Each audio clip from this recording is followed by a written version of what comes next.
Five money habits I'll be incorporating to achieve all my financial goals for 2025. And no, there's no budgeting on this thing. The very first one is building an emergency fund. Building an emergency fund is very important, and like the name suggests, it's for emergencies only. It is not a savings account. Your car breaks down, your phone dies, your system has an issue, you lose your job.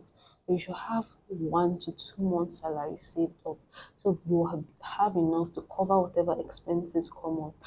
The next habit is saving. This is different from having an emergency fund. This is you saving on what you are going to spend daily. You should not see your savings as an investment, because the third habit is investing.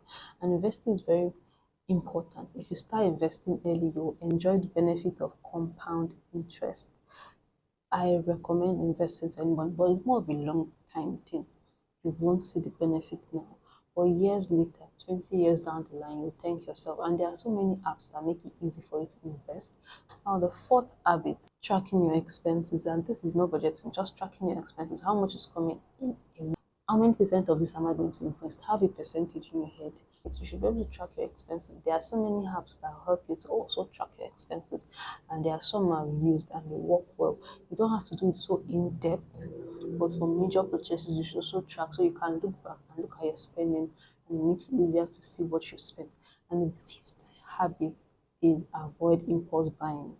You see something, you like it, you just bring out your card and you buy it. No. Now, when I want to buy something, I sit down. Like me, I was telling my friend this year, I have so many things I want to buy because I want to improve my look. There are so many things, but I sat down and I wrote everything down, which seems silly, but I sat down, I wrote everything down. Which one is a need, which one is a want? Up to now, I've not even made the purchase, even though there are things I need. But just taking your time more to think about things. Like there was a training I wanted to pay for, and I felt like this is investing, and it has to do with money also, making money. And I was like, this is an investment, which it is, but it's also a very risky investment.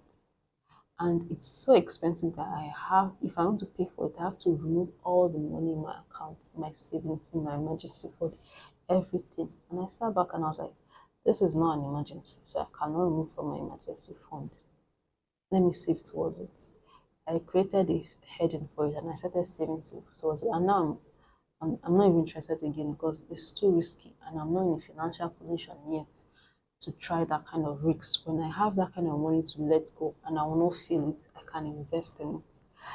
So those are the 5 habits I'll be incorporating in 2025. If you want to see more videos like this, please follow and I'll share more on how to invest.